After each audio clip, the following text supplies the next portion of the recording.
Bueno, y acá estamos con Felipe Piña. Quiero mostrarles, a ver, ¿en qué cámara tendría que mostrar? ¿En esta?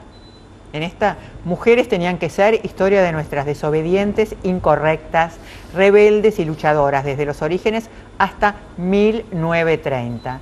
Maravilloso libro, maravillosa investigación. Pero yo te quería preguntar, Felipe, ¿cómo elegiste del origen estas mujeres? ¿Por su origen del poder? ¿Cómo lograron el poder?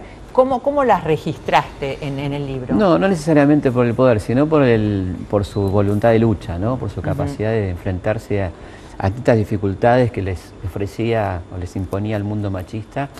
Y hay rebeldías de distinta orden, ¿no? Y por eso digo incorrectas, porque algunas no son rebeldes. Eduarda Mansilla es una mujer de la oligarquía que su incorrección en todo caso es ser una novelista en un mundo literario que no responde al canon de su... Exactamente, pero no es una rebelde, es una mujer muy del sistema. Y por el contrario tenés a una Virginia Bolten, que es una anarquista, fundadora de La Voz de la Mujer, que es el primer periódico importante anarquista de la Argentina que precede al gran periódico que fue La Protesta, ¿no? Con ese eslogan que decía ni Dios, ni amo, ni marido. Y lo dirige una mujer. Lo dirige Virginia Bolten, una notable luchadora, nacida en Montevideo, pero de mucha militancia en Argentina, ¿no? Hay algo que se dice siempre en relación a las mujeres, que no hay médicas famosas, investigadoras importantísimas, que cada vez que aparece un candidato a premio Nobel siempre es un varón. Y uno descubre acá que las universitarias, que era difícil ser universitaria. Claro. A mí me gustó esa historia, ¿no?, de la Cecilia Grierson, lo difícil que le resultó llegar a médica. Primero a entrar, después dar los exámenes, porque había una misoginia muy fuerte en el cuerpo de profesores. Y entre los compañeros. O sea que era muy difícil sobrevivir a todo eso siendo mujer.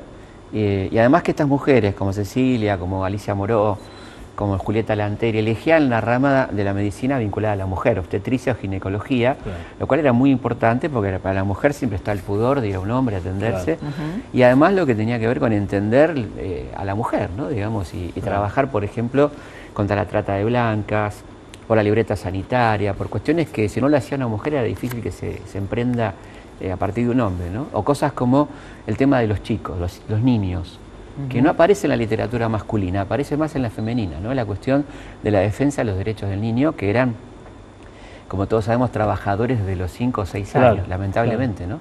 Entonces esa defensa aparece sí en voz de las mujeres, ¿no es cierto? A mí me gustaría que contaras cómo fue que no pudo entrar a la facultad, cómo no la inscribían, no la aceptaban, que tuvo que tomar como un camino paralelo. No, me parece que es interesante porque todas las mujeres que hoy están en la universidad, las que fuimos a la universidad, les debemos a esas mujeres esta posibilidad. Sí, efectivamente, directamente no la querían inscribir, había un rechazo, se le ponían 1000 obstáculos, ella reclamó. Por ejemplo... Sí, bueno, digamos, cuestiones desde que tenían que ver con absurdas burocracias hasta la supuesta incapacidad, ¿no? Que una mujer no tenía la capacidad. Se ponía como argumento eso. Claro, la mujer no estaba en condiciones de ejercer la medicina, y esto venía desde la prohibición a la mujer estudiar en la época de la colonia, ¿no? La cuestión de que la mujer no tenía capacidad para esto. E inclusive después de Cecilia, que ingresa, después de toda una cantidad de recursos que hace ella, Julieta Lanteri quiere ser psiquiatra, ¿no? Y no la dejan porque eso sí que la psiquiatría ya era una rama de varones y que la mujer no podía estar, y se argumenta... En todo caso podía ser paciente. Y se argumenta el tema de la histeria.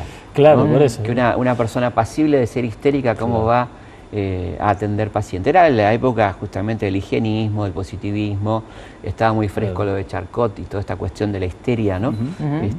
Sin tener en cuenta la neurosis masculina, sino que la única histeria era la femenina, ¿no es cierto? Así que todas estas mujeres, yo creo que lo interesante es la persistencia, es decir, no darse por vencida, seguir adelante, humilladas, maltratadas, profesionalmente excelentes. Después todas ellas fueron excelentes médicas, con altísimas calificaciones, a pesar de toda esta barbarie, digamos, masculina. Y la cuestión del hospital público, ¿no? Todas se dedicaron a la atención gratuita de la salud, con una conciencia social muy importante. Alicia Moró, por ejemplo, ¿no? Pero además crearon una escuela de enfermería, exactamente, la escuela de enfermería, que fue una cuestión interesante con la iglesia, porque había una especie de monopolio eclesiástico de la enfermería, eran monjas la mayoría, y la aparición de enfermeras laicas también trajo todo un debate muy fuerte en la sociedad en aquel momento, ¿no? Yo te preguntaba si solo lo viste en la rama de la salud o también hay otras... No, hay ingenieras, por ejemplo, que tienen el mismo problema. La primera ingeniera americana, las primeras profesionales en realidad tienen este problema, y lo tuvieron, por ejemplo, las primeras maestras. Uno tiene asociado la cuestión de la maestra a un rol femenino. Eso tardó bastante, eso fue a fines del siglo XIX, con la llegada, por ejemplo, a las norteamericanas, que se le critica a Sarmiento, pero era la única manera de introducir rápidamente mujeres capacitadas para enseñar, ¿no es cierto? Y seguía siendo un rol masculino el de la docencia. La pobre Juana Manso, una mujer extraordinaria, realmente notable, tuvo muchísimos problemas por su condición de mujer, ¿no? La promoción de la enseñanza mixta que hace Juana, que ella dice que dignifica al hombre y a la mujer convivir, ¿no? Desde chicos. Y eso entraba en contradicción con la cuestión de la iglesia, y ella ahí saca a relucir algo muy tremendo, muy atrevido para la época, y era que no estaba muy habilitada la iglesia moralmente de hablar de cuestiones sexuales, ¿no? Haciendo referencia evidentemente a casos de acoso que ya existían. Recordamos qué época es. Esto estamos hablando de 1860. Mirá. Así que bueno, imagínate, ¿no? Juanita Manso, por suerte, la avenida más importante de Puerto Madero, junto con Alicia Moró de Justo. Claro. Sí. No, te iba a preguntar cuánto tuvo de inspiración, de oportunidad, o lo que sea, el hecho de que tengamos justamente la primera presidenta. No, la verdad que no, electa. para mí nada, porque el libro yo lo venía pensando hace mucho y me lo venían pidiendo mis lectoras hace muchísimo, pero evidentemente hay un clima de interés también que se genera en el mundo a partir de la creciente participación de la mujer y llegar a instancias de poder como en Argentina, como en Brasil, como en Alemania, como en tantos lugares, ¿no? Que se va naturalizando. Una cosa que me pareció muy interesante de las últimas elecciones es que nadie tuvo en cuenta el género de Cristina. Se la votaba o no se la votaba, pero no porque era mujer. Ya va desapareciendo esa cuestión, ¿no? Antes era un impedimento, ¿no? ¿Cómo vas a votar a una mujer, ¿no? Estas pavadas se seguían diciendo, ¿no? Y ahora lo ves como más superador, digamos. Yo creo que a nadie, en todo caso, se la votaba o no se la votaba por muchos argumentos, pero no por su género, ¿no es cierto? Después del corte quiero hablar de las Ezcurra, ¿no? De Encarnación Ezcurra, que para mí, en la historia, con ese marido, esa familia, sin embargo, fue un personaje importantísimo para las mujeres. Y la hermana. Las Ezcurra. Claro, la Josefa y la Encarnación, exactamente. Ya volvemos.